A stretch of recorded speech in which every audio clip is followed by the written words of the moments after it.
امام رازی نے تفسیر کبیر میں حدیث لکھی ہے، ایک شخص پر آخری وقت طاری تھا، نزع کا عالم تھا، لوگ کلمہ پڑھاتے تھے، زبان پہ جاری نہیں ہوتا تھا۔ ان حدیثوں کو روز یاد کیا کرو، روز ماں باپ سامنے آئے تو ان حدیثوں کو ذہن میں لایا کرو۔ کلمہ اللہ کا ذکر ہے، زبان پہ جاری نہیں ہو رہا کلمہ، لوگ محبوب کریم علیہ السلام کے حضور ہے، یا رسول اللہ بندہ مسلمان ہے پر کلمہ نہیں جاری ہوتا۔ حضور نے یہ نہیں فرمایا کہ دیکھو لکنت تو نہیں، کوئی مشکل تو نہیں، کیا مسئلہ ہے، دعا کرتے۔ فوراً امام راضی نے لکھا ہے، نبی پاک نے فوراً فرمایا پتہ کرو اس کی ماں زندہ ہے؟ یا رسول اللہ ہے۔ فرمایا بلاؤ۔ اماں آئی، بڑی پریشان، 2 گلیاں چھوڑ کے رہتی۔ فرمایا تیرا بیٹا ہے؟ تو ماں نے مصطفیٰ کا چہرہ دیکھا تو رو پڑی، لگی حضور میرا ہی ہے۔ فرمایا تو ناراض ہے؟ اماں کہنے لگی حضور بڑی ناراض ہوں، اس نے بڑے ظلم کیے، بڑی زیادتیاں کی میرے ساتھ، یا رسول اللہ صلی اللہ علیہ وسلم بڑا ستایا۔ بابو فرمانے لگے چل معاف کر دے، تو معاف کرے گی تو روح نکلے گی، تو معاف کرے گی تو کلمہ طیبہ جاری۔ کہنے لگی حضور میں کبھی معاف نہیں کرتی۔ دنیا میں کسی کو آگ کا عذاب دینا حضور نے جائز نہیں رکھا، اسلامی سزاؤں میں اس سے اکثر جگہ پہ منع فرمایا، لیکن یہاں میرے محبوب نے فرمایا لکڑیاں لاؤ، بوڑھی کے سامنے لکڑیاں لاؤ، کیا کرنا ہے؟ فرمایا جس کی ماں ہی ناراض ہے میں اسے زندہ جلا دوں گا، لاؤ لکڑیاں۔ صحابہ اٹھ کے جانے لگے، ابھی 2 آدمی دروازے سے بھی نہیں نکلے تو بول پڑی، کہنے لگی نہ حضور اسے جلایا نہ جائے، حضور جلانا نہ۔ فرمایا چل معاف کر دے۔ 3 دفعہ بولی، کہنے لگی میں نے معاف کیا، میں نے معاف کیا، میں نے معاف کیا۔ محبوب فرمانے لگے اب پڑھاؤ کلمہ، پڑھاؤ۔ جب کلمہ پڑھایا تو زبان پہ کلمہ جاری ہو۔ 2 دولتیں، 2 قسم کا مال اگر اللہ کسی کو دے دے، 2 قسم۔ یا رسول اللہ صلی اللہ علیہ وسلم وہ دولت کون سی ہے؟ تو حضور نے یہ نہیں فرمایا کہ اگر اللہ تبارک و تعالیٰ اسے سونا دے دے، چاندی دے دے، پیسے دے دے، جائیداد دے دے، اولاد دے دے، یہ نہیں۔ دیکھیے حضور نے دولت کس کو کہا؟ نبی پاک فرماتے ہیں 2 قسم کا سرمایہ جس کو ملا اسے کائنات کی ہر نعمت مل گئی۔ اور حضور نے فرمایا میں اپنے غلاموں کو نصیحت کرتا ہوں یہ 2 دولتیں ایسی ہیں جو اللہ سے مانگا کریں، صبح و شام رب کریم سے ان 2 پیسوں کا، سرمایے کا، اس خزانے کا سوال کریں، یہ مل گئے تو تمہیں ہر شے مل گئی۔ یا رسول اللہ وہ کون کون سی چیزیں ہیں؟ فرمایا ایک جس شخص کو اللہ نے معاف کرنے کی دولت عطا کر دی، جو معاف کرنے لگ گیا، جس کی طبیعت میں درگزر آ گیا، جو معاف کرنے لگا، غلطیاں معاف کرنے لگا، جس کو ایک دولت یہ مل گئی۔ اور دوسرا میرے مصطفیٰ نے فرمایا جسے اللہ نے یقین کی دولت عطا فرما دی، جس کو یہ 2 دولتیں مل جائیں، ایک درگزر کرنا، دوسرا رب رسول پہ یقین کامل رکھو، اسے کائنات کی ہر شے مل گئی۔ میرے نبی پاک نے فرمایا جب بھی دعا مانگو خدا سے یہ 2 نعمتیں مانگا کرو، عرض کیا کرو اے اللہ درگزر کی دولت عطا فرما، اے اللہ تو ہمیں یقین کی دولت عطا فرما، ایمان کی قوت اور پختگی نصیب فرما۔ میرے بھائی حضور نے فرمایا مانگ کے لو۔ کمزور ایمان والا شخص کسی کام کا نہیں ہوتا۔ جس آدمی کے ذہن میں شک کا بیج ایک دفعہ جنم لیتا ہے وہ آدمی تو غلام سے بدتر ہے۔ بے کیف سجدہ، روٹھی روٹھی سی عبادت، اس کی زندگی کیفیات سے خالی ہے۔ جس شخص کو پتہ چل جائے نا لوگ میرے مخالف ہیں، اس کا تو سجل رہتا ہی کوئی نہیں۔ اصل بات یہ ہوتی ہے کہ یہاں سوچ بیٹھا ہے کہ دنیا میرے خلاف ہے، یہاں مخالفت یہاں بیٹھ گئی ہے، 2 بندے باتیں کر رہے ہیں تو پریشان ہے، میرے خلاف ہی لگے ہوئے، میری ہی بات ہو رہی ہے، کیونکہ اصل تکلیف کہاں ہے؟ اور اگر یہاں یقین کامل ہو گیا نا کہ سارے مجھ سے پیار ہی کرتے ہیں، تو پھر 2 بندوں کو بات کرتا دیکھیں گے تو یہی سوچے گا میری تعریفیں کر رہے تھے، کہہ رہے تھے کیا ہی بات ہے اس کی۔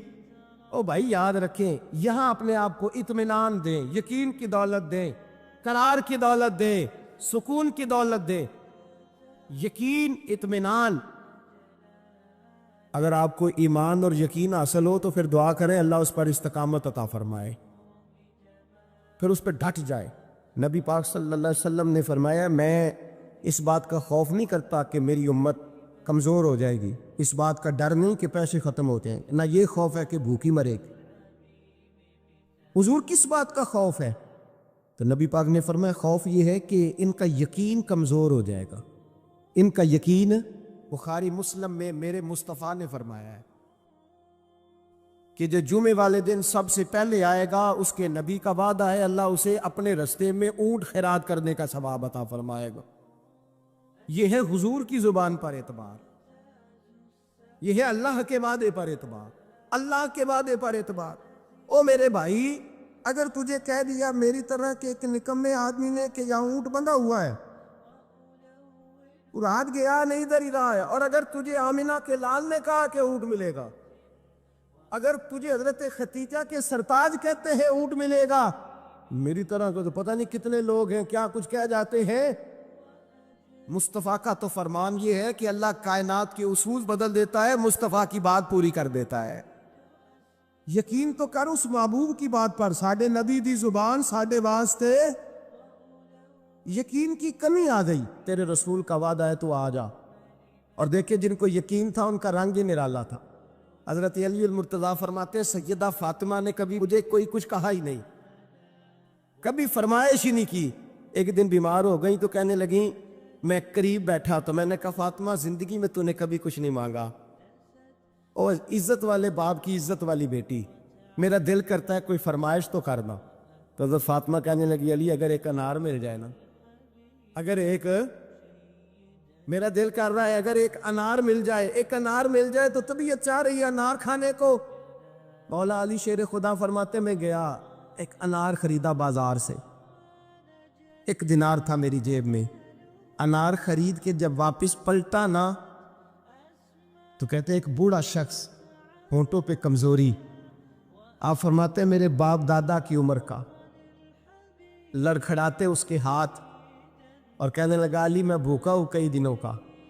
حضرت علی فرماتے ہیں میرے پاس وہ 1 ہی دینار تھا جس کا انار آ گیا، کہتے میں نے اسی وقت وہ انار نکالا، اس شخص کے ہاتھ میں رکھا، بوجھل قدموں سے جب میں اندر داخل ہوا نا تو پاک رسول کی پاک بیٹی، عزت والے نبی کی عزت والی بیٹی، صبر والے معبود کی صبر والی بیٹی، کہتے ہیں جب میں نے اپنا قدم اندر رکھا دروازے کے تو فاطمہ نے میرا اترا ہوا چہرہ دیکھا تو کہنے لگی علی پیسے اللہ کے راستے میں دے آئے ہو، خیرات کر رہے ہو۔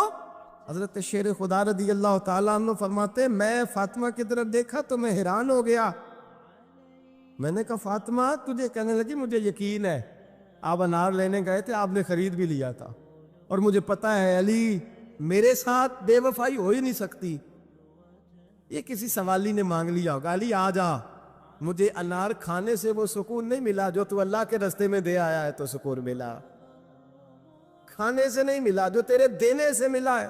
مولا علی کہتے صبر کر کے میاں بیوی بیٹھ گئے تو دروازے پہ دستک ہوئی، ایتنوٹ کے دروازے پہ گیا تو حضرت سلمان فارسی دروازے پہ کھڑے تھے، انہوں نے نا 9 انار مجھے دیے، کہنے لگے نبی پاک نے بھیجے ہیں، یہ 9 انار ہیں نبی پاک نے بھیجے ہیں۔ تو حضرت علی شیر خدا فرمانے لگے ہمارے نہیں کسی اور کے ہیں، ہمارے نہیں کسی پڑوسی کے ہیں، دائیں بائیں دیکھ لے، کہنے لگے نہیں تمہارے ہی ہیں، فرمانے لگے نہیں میرے ہوتے تو 10 ہوتے، اس لیے کہ اللہ فرماتا ہے من جاء بالحسنۃ فلہ عشر امثالھا، تم ایک نیکی کرو گے میں 10 کا اجر عطا کروں گا۔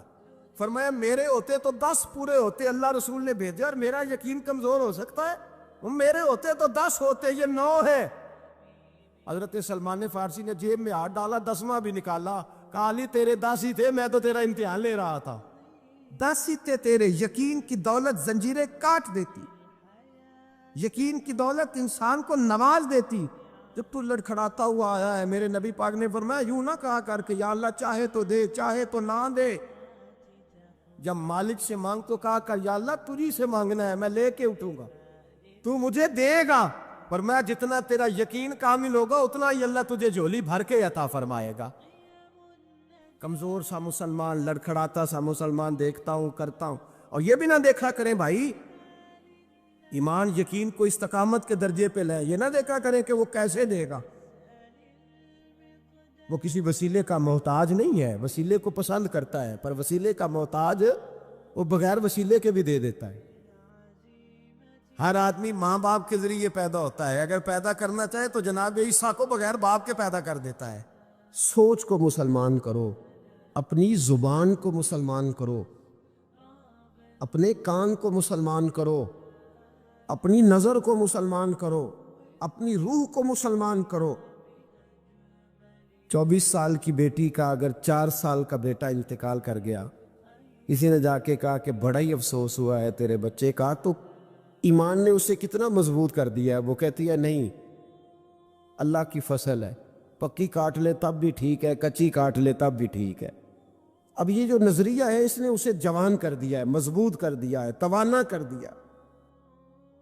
اس نے اس کے اندر ایک تبدیلی، اسلام سوچ کی تبدیلی کا نام ہے۔ اگر نظر بھی میلی رہے، زبان بھی گالی سے غیبت سے بھرپور رہے، دلوں میں حسد رہے، کینہ رہے، عداوت رہے، تو پھر من کے میلے اگر تن اجلا کر بھی لے تو لوگوں کی نظر میں تو شاید وہ بن سنور جائیں، لیکن میرے نبی پاک نے فرمایا رب تو جب بھی دیکھتا ہے تیرا دل ہی دیکھتا ہے۔ ہم اپنے بوسیدہ جسموں پر رنگین کپڑے پہن کے نا مرے ہوئے من کا تن اجلا کر کے لوگوں کے سامنے آتے، دیکھ لو میں کتنا نیک پرہیزگار ہوں۔ او بھائی، نیکی اور پرہیزگاری کا تعلق دنیا داروں کے ساتھ نہیں ہے، نیکی اور پرہیزگاری کا تعلق اللہ رسول کے ساتھ۔ تو بتا تیرا رب رسول کے ساتھ وہ رشتہ کتنا مضبوط ہے۔ حضرت بایزید بستانی رحمۃ اللہ علیہ کا زمانہ مبارکہ تھا، تو ایک یہودی اور مسلمان کا دوستانہ تھا، تو وہ یہودی سے وہ مسلمان دوست روز کہتا تو مسلمان ہو جا، وہ ٹال دیتا، کہتا چل یار ٹھیک ہے انشاءاللہ خیر ہو جائے گی، جس طرح انسان ٹال مٹول کرتا ہے نا اپنے جملوں میں، وہ ٹالتا۔ وہ کہتا نہیں یار تو مسلمان ہو جا، تو میرے دین میں آ جا، میرا دوستانہ بھی ہے، پیار بھی ہے، تعلق بھی ہے، میں چاہتا ہوں مذہب بھی ایک ہو جائے، عقیدہ اور نظریہ بھی، تو مسلمان ہو جا۔ جب اس نے کئی دنوں اصرار کیا اور بات کو نہ چھوڑا تو یہودی بول پڑا، کہنے لگا یار میں نے 2 اسلام دیکھے ہیں، بتا کون سا اختیار کروں۔ 2 اسلام دیکھے، کہا 2 اسلام کون سے؟ کہنے لگا ایک اسلام وہ ہے جس پہ تو عمل کرتا ہے، اور ایک اسلام وہ ہے جس پہ حضرت بایزید بستامی عمل کرتے ہیں۔ میں نے 2 اسلام دیکھے، ایک میں نے تجھے دیکھا ہے کہ میں شراب پیتا ہوں تو معاذ اللہ تو بھی میرے ساتھ پیتا ہے، حالانکہ تو مسلمان ہے۔ اگر میں جوا کھانے جاتا ہوں تو تو بھی میرے ساتھ جاتا ہے، حالانکہ تو مسلمان ہے۔ اگر میں جھوٹ بول رہا ہوتا ہوں تو تو 10 مجھ سے بڑھ کے بولتا ہے، حالانکہ تو مسلمان ہے۔ اگر میں چوک میں کھڑے ہو کر معاذ اللہ بہن بیٹی بہو پہ گندی نظر ڈال رہا ہوتا تو تو بھی ڈال رہا ہوتا ہے، حالانکہ تیرا دعویٰ ہے کہ تو مسلمان ہے۔ ہم دونوں پارٹنر ہیں، بزنس کرتے، جہاں سے حرام کمائی میں کھاتا ہوں تو بھی وہیں سے کھاتا ہے، حالانکہ تو مسلمان ہے۔ کہنے لگا ایک اسلام تیرا ہے اور ایک اسلام حضرت بایزید بستامی کا ہے، اس کی میں نے نظر کو بھی پاک دیکھا ہے، جسم کو بھی پاک دیکھا ہے، روح کو بھی پاک دیکھا ہے۔ مسلمان جائیں تو ان کو بھی اس کے پاس سکون ملتا ہے، بے ایمان چلے جائیں تو اللہ دولت ایمان عطا فرما دیتا ہے۔ ایک اسلام تیرا ہے، ایک اسلام حضرت بایزید کا ہے، تو بتا کون سا دین قبول کروں؟ اگر تو تیرے والا اسلام ہے تو پھر تو اس میں کوئی مسئلہ نہیں، کلمہ ہی ایک پڑھنا ہے، لا الہ الا اللہ محمد رسول اللہ صلی اللہ علیہ وسلم، باقی تو سارے کام وہی ہیں، یہودیوں والے، عیسائیوں والے، کافروں والے، تو ٹھیک ہے پڑھا دے، پڑھ لیتا ہوں، ایک کلمے کا فرق ہے۔ اور اگر اسلام وہ ہے جو حضرت بایزید کا ہے تو پھر تو نہ میرے ساتھ گفتگو کر، پر حضرت بایزید کو کہے مجھے آ کے کہے، اس لیے کہ اگر اسلام وہ ہے جس کی حضرت بایزید جس پر عمل کرتے ہیں تو میں کل بھی کلمہ پڑھنے کو تیار ہوں، میں آج بھی کلمہ پڑھنے کو تیار۔ مسئلہ یہ بن گیا ہے کہ ہم بڑے تگڑے مسلمان ہیں، تگڑے، لیکن حال یہ ہے کہ رمضان میں جب سموسے بکتے ہیں نا، جو رمضان میں بھی سموسے بکتے ہیں، جس نے روزے رکھا ہوا ہے دکاندار نے، وہ بھی گندے تیل میں سموسے نکال رہا، گندے تیل۔ رمضان المبارک میں بھی جو پکوڑے بیچ رہا ہے نا، تو اس نے وہ والا بیسن خریدا ہے جو سب سے سستا ملتا ہے مسلمان۔ یہ نہیں سب اس کو کوئی بندہ کہہ دے تو مسلمان نہیں، تو گریبان سے پکڑ لے گا، گرا لے گا۔ جو چوک میں کھڑا ہے نا، چوک میں بچیوں کے اسکول سے چھٹی ہوئی ہے، کالج سے چھٹی ہوئی ہے، تو جو چوک میں کھڑا ہے، اگر آپ اسے بے ایمان کہیں گے تو وہ آپ کو لٹا کے ڈنڈوں سے مارے گا، حالانکہ کھڑا چوک میں ہے، تار رہا ہے مسلمانوں کی بہو بیٹی کو۔ پر آپ بات کریں، وہ کہے گا سب سے بڑا مسلمان میں ہوں، تو کیا ہوتا ہے؟ ہمارے حکمران کہتے مولانا آپ ہم پہ فتویٰ دیتے۔ ایک بولتا ہے، کہتا ہے میرے گھر میں تو خانہ کعبے کا غلاف پڑا ہوا ہے۔ ایک کہتا ہے میرے پاس تو مسجد نبوی شریف میں جو صفائی ہوئی تو وہاں سے انہوں نے جو ریاض الجنہ کا قلین اٹھایا وہ میرے پاس پڑا ہے۔ ایک پاکستان کا صدر ایسا بھی گزرا ہے، کہتا ہے مجھ سے زیادہ نیک کون ہوگا، میں تو 6 دفعہ کعبے کے اندر گیا ہوں۔ یہ اعلان کرتے ہیں۔ او خدا کے بندے، کعبے کا غلاف پاس ہونا اگر ایمان کی علامت ہوتی تو کعبہ تو سارے کا سارا ابو جال کے پاس تھا۔ اگر مسجد نبوی کا قلین پاس ہونا علامت ایمان ہے تو عبداللہ بن ابی سلول جو منافقوں کا سردار تھا، وہ تو 5 نمازیں نبی پاک کے پیچھے پڑھتا تھا، تو رہتا ہی ریاض الجنہ میں تھا۔ اور اگر خانہ کعبہ کے اندر جانا ایمان کی علامت ہے تو 360 بت تو بڑا زمانہ رہے ہی اندر ہیں، باہر آئے ہی نہیں۔ یہ کس قسم کا فلسفہ ہے ہمارا؟ ہم کس قسم کا انداز رکھتے ہیں؟ بھئی اسلام یہ ہے کہ تیرے اندر تبدیلی آئے، اسلام یہ ہے کہ تو کسی کو حقیر نہ جانے، اسلام یہ ہے کہ پھر صہیب اور بلال اور عمر ایک صف میں کھڑے نظر آئیں، اسلام یہ ہے کہ حضرت سیدنا ربیعہ بن کعب رضی اللہ تعالیٰ عنہ، کالا رنگ، موٹے ہونٹ، چپٹی ناک، حضرت ربیعہ بن کعب رضی اللہ تعالیٰ عنہ، بڑا خاندان نہیں، بڑی برادری نہیں، پڑھے لکھے نہیں، لیکن پھر اسلام اس کا نام ہے کہ نبی پاک کی وہ غلامی کرے، اور حضور ان سے کہہ دے کہ جاؤ فلانے سردار سے کہہ دو جا کے کہ میں تیری بیٹی کا نکاح اپنے اس کالے رنگ کے غلام سے کرنا چاہتا ہوں، تو وہ غلام جا کے پیغام دے تو باپ اور ماں تو مہلت مانگے سوچنے کی اور کہیں شام کو بتائیں گے، اور بیٹی بول کے کہیں نہیں یہ کفر کا دور نہیں، یہ اسلام کا دور ہے۔ سوچیں بدل گئی ہیں، کوئی چھوٹا نہیں، کوئی بڑا نہیں، کوئی چودھری نہیں، کوئی کمی نہیں، سارے ایک ہیں۔ اور بیٹی بول کے کہ ابا جی میری فکر نہ کرو، اگر نبی پاک نے کالے رنگ کے حبشی غلام کا رشتہ بھیجا ہے تو آپ مجھ پر زیادہ مہربان نہیں، میرا رسول مجھ پر زیادہ مہربان ہے، آپ مجھے بھیجیں، میں اسی کے ساتھ نکاح کروں گی، مجھے امید ہے رب رسول مجھے ضائع نہیں کہ پھر سوچیں بدل جائیں۔ حضرت ربیعہ کہتے ہیں میں وضو کراتا تھا رات کا، میرے نبی پاک نے فرمایا شادی کیوں نہیں کرتا؟ تو میں نے کہا یا رسول اللہ، نہ میرے پاس حسن ہے، نہ پیسے ہیں، نہ کوئی کاروبار ہے، مجھے کون رشتہ دے گا؟ میرا روپ بھی نہیں تے میرا رنگ بھی نہیں، میں نے یار مناؤن دا ٹانگ بھی نہیں، کون مجھے رشتہ دے گا؟ کہتے حضور خاموش ہو گئے۔ دوسرا دن آیا تو میں وضو کرانے پہنچا تو نبی پاک نے فرمایا شادی کیوں نہیں کرتا؟ کہتے ہیں میں نے کہا حضور کون رشتہ دے گا؟ وہی 3 باتیں دہرائیں، نہ پیسے ہیں، نہ حسن ہے، نہ کوئی کاروبار ہے، نہ مکان ہے۔ فرمایا حضور نے تیسرے دن پھر کہا، جب دوسرا دن ہوا نا تو حضور نے کہا، حضور خاموش ہوئے میرے جواب پر۔ میں نے کہا یار کتنا بے وقوف ہوں، حضور روز پوچھتے ہیں اور میں جواب ہی نہیں دیتا۔ کہتے ہیں تیسرے دن میں نے ارادہ کیا آج نبی پاک پوچھیں گے تو میں کہوں گا حضور جیسے دل کرتا ویسے ہی کرا دیں۔ کہتے ہیں تیسرے دن میں گیا، سارا وضو کرا لیا پر نبی پاک نے پوچھا ہی نہیں۔ میں ارادہ کر کے گیا تھا کہ آج پوچھیں گے تو بتا دوں گا، حضور نے پوچھا ہی نہیں۔ فرماتے ہیں وضو مکمل ہو گیا، میں دروازے تک چلا گیا تو مصطفیٰ نے آواز دی، فرمایا واپس پلٹنا، میں پلٹا تو حضور نے فرمایا تو شادی کیوں نہیں کرتا؟ کہتے ہیں میں کھل کے مسکرایا، میں نے کہا محبوب تیرے کرم پہ قربان جاؤں، کیا انداز محبت ہے، حضور مہربانی کریں کرا دیں۔ فرمایا فلاں سردار کے پاس جا، ایک وضو کراتے ہیں، اور اعزاز حضور نے کتنا دیا، جا سردار کے پاس اور اسے جا کے کہہ کہ اللہ کے رسول فرماتے اپنی بیٹی کا نکاح تیرے ساتھ کر دے۔ فرماتے میں گیا، ماں باپ کو بڑی فکر ہوتی ہے بیٹیوں کی، وہ کہنے لگا میں شام کو خود نبی پاک کی بارگاہ میں آؤں گا۔ کہتے میں باہر نکلنے لگا تو وہ بچی پردے کی اوٹ سے بولی، کہنے لگی غلام ٹھہر جا، ابا جی آپ کو میری فکر ہے، اماں جی میری فکر ہے، میری فکر نہ کریں، اور یہ نہ دیکھیں آیا کون ہے، یہ دیکھیں بھیجا کس نے ہے۔ آپ مجھے حوالے کریں نبی پاک کے، حضور کے حوالے کریں، اللہ رسول مجھے کبھی ضائع نہیں کریں گے۔ حضرت ربیہ کہتے ہیں حضور نے میری شادی کا بندوبست کیا۔ حضرت بریدہ اسلمی سے کہا کہ تو اس کے لیے کھجور کی گٹھلی کے برابر سونا لا۔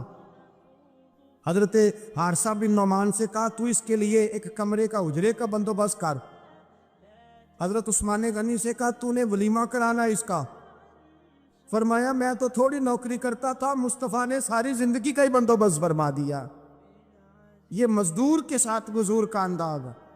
ایک بات آپ کو بتاؤں، یہ میری بات یاد رکھنا، اس کو کبھی نہ بلانا، جو اپنوں سے دلیل مانگتا ہے نا وہ اپنا ہوتا ہی نہیں۔ اپنوں سے دلیل مان لی اس نے، بغیر دلیل کے، بغیر حیل و حجت کے۔ یہ ایک بات ہے، میں اس کو سمجھاؤں گا نہیں، نہ کھولوں گا، بس کہہ کے گزر جاؤں گا۔ اس کو سمجھ لیں اگر آپ کی سمجھ میں آئے تو۔ جس نے اپنوں سے دلیل مانگی نا، جس نے وضاحت مانگی، جس نے ثبوت مانگا، وہ اپنا تھا ہی نہیں۔ وہ کیا ضرورت پڑی تھی کہ وہ دلیل مانگتا، وضاحت پوچھتا۔ حضرت نجم الدین کبریٰ رحمۃ اللہ علیہ کے مرید تھے حضرت امام فخر الدین رازی، اتنے بڑے امام ہو کے ایک فقیر کے غلام تھے۔ تو فرماتے ہیں آخری وقت آیا تو شیطان آ گیا، میں اس کو کہتا تھا رب ہے، تو شیطان بھی تو بڑا عالم ہے نا، تو وہ دلیل توڑ دیتا تھا۔ فرماتے میں نے 360 دلیلیں دی، اس نے ساری توڑ دی۔ تو پھر میں نے اپنی شیخ کی طرف توجہ کی، میں نے کہا حضور کو نظر کرم فرمائے۔ تو شیخ نجم الدین کبریٰ فرمانے لگے اس بے ایمان کو کہہ دے میں اپنے رب کو بغیر کسی دلیل کے رب مانتا ہوں، دلیل کی ضرورت ہی نہیں، بس میرا رب ہے تو رب ہے، ختم ہو گئی بات۔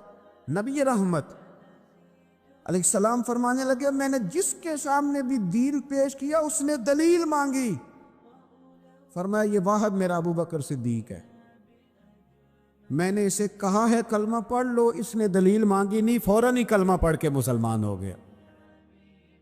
کوئی دلیل نہیں، کوئی معجزہ نہیں، کوئی طلب نہیں، کوئی شے نہیں۔ ساری زندگی مطمئن ہی نہیں ہو پائے لوگ، ساری زندگی اطمینان ہی نہیں ہو سکا، اس کو بھی سنا، اس کو بھی سنا، اس سے بھی سوال پوچھا، اس سے بھی پوچھا۔ بھائی تو نہیں، تو مطمئن ہونا نہیں چاہتا، تو بحث کرنے کے لیے علم سیکھ رہا ہے، اس نے عمل کرنے کے لیے سیکھنا ہوتا ہے، اس کو تو ایک حرف ہی بڑا کافی ہوتا ہے، تو ایک لفظ کی ضرورت ہوتی ہے، ایک جملے میں ساری زندگی لوگ گزار دیتے ہیں۔ حضرت ابو بکر صدیق رضی اللہ تعالیٰ عنہ نے بحث والا دروازہ نہیں کھولا، حضور نے کہا کلمہ پڑھو تو انہوں نے کلمہ پڑھا اور مسلمان ہو گئے۔ کوئی دلیل، کوئی وضاحت، کسی چیز کی کوئی حاجت، ختم ہو گئی بات۔ اصل مسئلہ پتہ کیا ہے، جو لوگ سوچ سمجھ کے چلتے ہیں نا، تو سوچ کتنی ہے انسان کی، وہ کتنا کام دے۔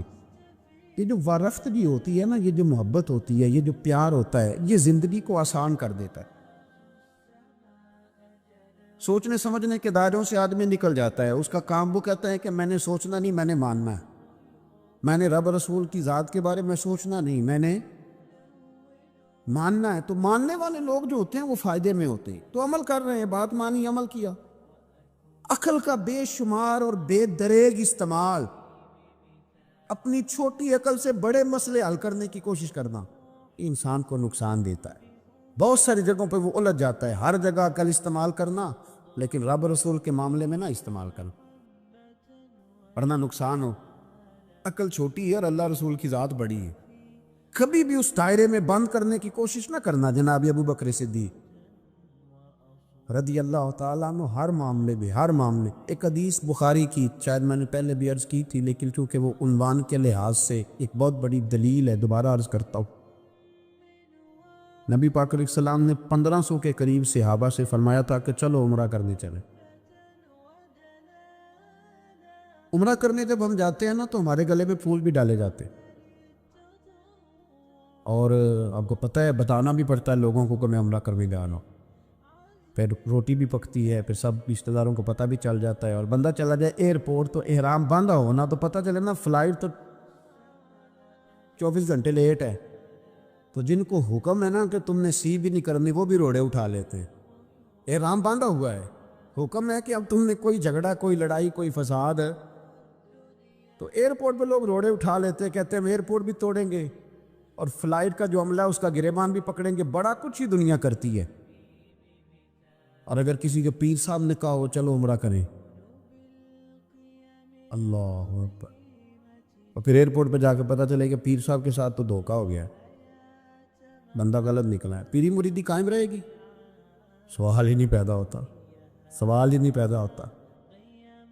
میرے ساتھ ایک سنگی نے ایک دفعہ بات کی، کہنے لگا جی پیر صاحب کامل نہیں، میں نے کہا کیا غلطی ان میں پائی جاتی ہے؟ کہتے میں انہوں نے پوچھ کے باہر دے پیسے جمع کرائے سا، پھر میرا کام نہیں بنیا۔ میں کہ تو پیر پڑھ لے، تیرے تو کوئی نجومی پڑھنا چاہیے تھا، سی وہ نجومی ہونا چاہیے تھا تیرے لیے، تاکہ وہ اچھی طرح غور کرتا ہے۔ جی آپ کو پتہ ہے نا اہل سنت میں کتابیں بھی نکلتی ہیں، کئی لوگ کہتے ہیں یہ کوئی کتاب کٹ کے دسو، میں کیوں کسی لکھی نہیں تو کٹیے کتوں، وہ کون سی کتاب ہے جو آپ کہہ رہے ہیں نکالیں اور ذرا بتائیں کہ فلانا کام میرے لیے ٹھیک رہے گا کہ نہیں۔ ایک استخارہ ہے دین میں، اور استخارے کا بھی بابت معاملہ یہ ہے کہ آپ نے استخارہ کر لیا، اس کے بعد بھی آپ حتمی فیصلہ نہیں کریں گے۔ بزرگ کہتے ہیں کہ استخارہ کر کے بھی یہ کہو کہ جی میری سمجھ میں یہ آیا ہے، باقی حقیقتوں کا علم اللہ جانے، اللہ کا رسول جانے صلی اللہ علیہ وسلم، حقیقتوں وہی جانتے۔ تو الجھے نہیں زندگی میں۔ 1500 کے قریب صحابہ تھے، حضور نے فرمایا احرام باندھو بھائی، عمرہ کرنا ہے۔ حدیبیہ کے مقام پہ گئے تو قریش مکہ نے روک لیا، نہیں کرنے دیں گے۔ جب بات بہت آگے بڑھی تو پھر شرطیں لکھی گئی، شرطیں بڑی سخت ہیں کہ جو مسلمان مکے سے مدینے آئے گا مدینے والے واپس کریں گے، اور اگر کوئی مسلمان مدینے سے مکے چلا گیا تو مکے والے واپس نہیں کریں گے، ہم ان کے لوگ دیں گے، وہ ہمارا بندہ دیں گے نہیں۔ یہ شرطیں تھیں، صحابہ پریشان تھے۔ اب جب شرطیں طے ہو گئیں، شرطیں بھی سخت ہیں، نبی کریم علیہ السلام نے فرمایا بھی احرام کھول دو، فلائٹ کل نہیں جانی، پرسوں نہیں جانی، یعنی ہم اس سفر میں عمرہ کار ہی نہیں رہے، احرام کھول دو۔ تو امام ذوالقرنی کہتے ہیں سب لوگ پریشان تھے، سب سے پہلے حضرت ابو بکر صدیق اٹھے، سب سے پہلے اٹھے، اٹھ کے احرام کھولا۔ ایک شخص نے کہا آپ کو بڑی جلدی ہے، تو آپ فرمانے لگے جلدی والی بات ہی کوئی نہیں، حضور کے کہنے پر باندھا تھا، نبی پاک کے کہنے پر کھول دیا ہے، ختم ہو گئی بات۔ حضور نے فرمایا باندھ لو تو ہم نے باندھ لیا، حضور نے کہا کھول دو تو ہم نے کھول دی، جلدی والی کیا بات ہو۔ صحیح بخاری کے لفظ ہیں، حضرت عمر کہتے ہیں کہ میری سمجھ میں بات نہیں آتی تھی، دب کے صلح کیوں کریں، ہم تو 313 تھے، تو ہم نے بدر میں ان کو بھگا دیا تھا، اب تو ہم 1500 ہیں،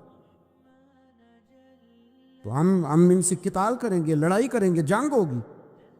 حضرت عمر فاروق رضی اللہ تعالیٰ عنہ فرماتے ہیں حضور نے شرطیں طے کر لیں، بات لکھی گئی، میں نبی پاک کے حجرے میں داخل ہوا، خیمہ لگا ہوا تھا، میں نے جاتے ہی اپنی جذبہ جہاد کا اظہار کیا اور بڑے جلال میں یا رسول اللہ آپ سچے رسول ہیں؟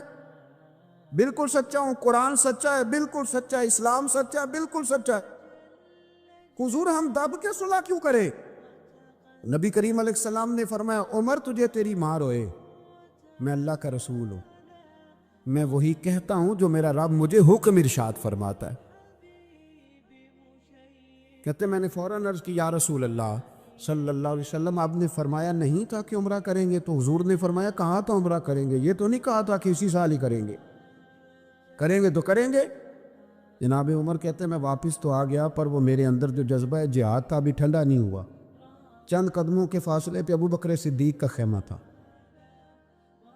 کہتے میں ان کے خیمے میں جھک گیا، وہی سوال میں نے دہرائے، وہی میں نے کہا عمر ابو بکر یہ سچے رسول ہیں؟ کہا بالکل سچے، قرآن سچا ہے، سچا ہے، اسلام سچا ہے، سچا ہے، تو پھر ہم دب کے صلح کیوں کریں؟ جناب عمر فرماتے ہیں میں قربان جاؤں ابو بکر کے لفظوں میں بھی فرق کوئی نہیں آیا، حروف بھی اتنے ہی جتنے نبی کریم نے ادا کیے تھے۔ حضرت ابو بکر فرمانے لگے عمر تجھے تیری ماں روئے، وہ اللہ کے رسول ہیں، مرضی سے بات نہیں کرتے، وہی کہتے ہیں جو رب انہیں حکم ارشاد فرماتا ہے۔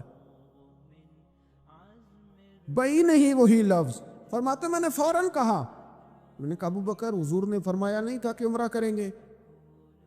تو کہتے ہیں وہی لفظ، وہی حرف، وہی انداز، وہی طریقہ، وہی سلیقہ، وہی انداز تکلم، بالکل حضور کی اتباع میں اسی انداز میں فرمانے لگے. عمر، حضور نے فرمایا تھا عمرہ کریں گے، یہ تو نہیں فرمایا تھا کہ اسی سال ہی کریں گے.